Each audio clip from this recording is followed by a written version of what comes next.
నేను మొదటివాడను కడపటివాడను సజీవుడను. నేను మృతుడనైతిని, అయినను ఇదిగో యుగయుగములు సజీవుడనయ్యున్నాను. ఆమేన్.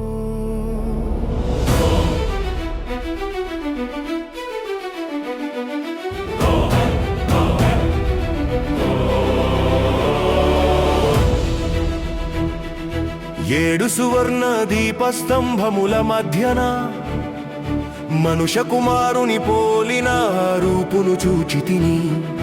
ఆయనే మొదటివాడు, ఆయనే కడపటివాడు, యుగ యుగములు సజీవుడై ఏలుచున్నవాడు. మృతుడనైతిని గాని ఇదిగో సజీవుడను, సర్వాధికారి అయి నిలిచిన దేవుడను.